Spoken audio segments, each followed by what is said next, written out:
দর্শক এই মুহূর্তে শাহবাগ মোড়ে আছেন সহকর্মী আদ্দিন সজীব। আমরা সরাসরি চলে যাচ্ছি তার কাছে। আদ্দিন, শাহবাগের সবশেষ পরিস্থিতি জানাবেন। ওরা মূলত 5টার পর থেকে অবস্থান নিলেও এখন কিছুটা আগের চেয়ে অনেক বেশি মনে হচ্ছে যে উত্তেজিত কিংবা তাদের অবস্থানটা অনেক বেশি শক্ত।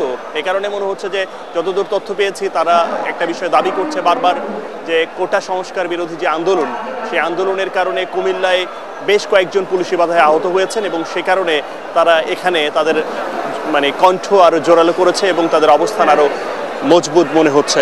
আমরা একটা বিষয় দেখতে পাচ্ছি যে আন্দোলনকারীরা বারবারই একটা বিষয় পরিষ্কার করতে চাচ্ছে যে আদালত থেকে যে 4 সপ্তাহের স্থিতি অবস্থা দিয়েছে সেটা নিয়ে তারা খুব বেশি কথা বলতে চান না। তারা একটা চান যে একটা কমিশন গঠন করে একটা সুনির্দিষ্ট মতামত এবং এই কোটাকে যতটা সুন্দর করে গোছানো যায় বর্তমান প্রেক্ষাপটকে এবং তাদের দাবিগুলোকে একসঙ্গে আলোচনায় রেখে সেটা তারা খুব বেশি চাচ্ছে এবং একই সঙ্গে সংসদে একটা আইন পাশ করে এটাকে সুনির্দিষ্টভাবে বাস্তবায়ন করার কথা তারা বারবারই বলছে।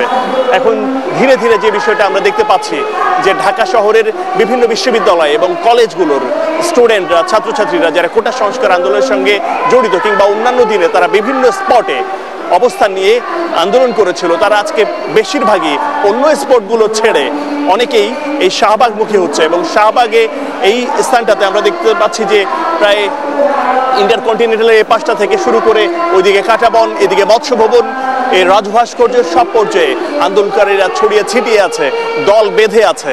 কোনো রকমের পুলিশি বাধা কিংবা কোনো কিছুকেই উপেক্ষা না করে তারা চেষ্টা করছে যে এখানে স্বতঃস্ফূর্তভাবে আন্দোলন করতে।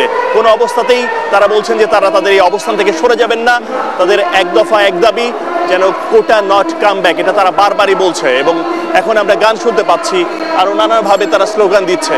তারা একটা বিষয়ে বারবারই পরিষ্কার করছে, কোনো রকমের বাধা দেওয়ার চেষ্টা করে যেন এই আন্দোলনকে পণ্ড করার এই চেষ্টাটা করা না হয়। উল্টো তারা দাবি করছে যে সুনির্দিষ্ট সমাধান সেটা সংসদে আইন পাশ করে করার জন্য তারা বারবারই বলছে। এখন পর্যন্ত তারা কোনো রকমের ঘোষণা দেয়নি। আমরা অপেক্ষা করছি যে কতক্ষণ নাগাদ তারা পরবর্তী কর্মসূচি কিংবা তাদের অবস্থানটা জানায় যে কোন পর্যায়ে তাদের আন্দোলন তারা নিয়ে যেতে চায় কিংবা কিভাবে আগাতে চায়। তারা যতটুকু বুঝতে পারছি যে 8টা নাগাদ তারা এ বিষয়ে একটা মতামত কিংবা একটা ঘোষণা দিতে পারে পরবর্তী কর্মসূচির বিষয়ে। তবে এখনো পর্যন্ত আমরা পুলিশের সঙ্গে কোনো রকমের সংঘর্ষ দেখিনি, কোনো জায়গাতেই তেমন কোনো বাধার পরিস্থিতি আমরা দেখিনি। যতদূর দেখেছি যে চতুর্দিকে তারা ঘিরে রেখেছে, এই পথটাতে যান চলাচল বন্ধ হয়ে গেছে।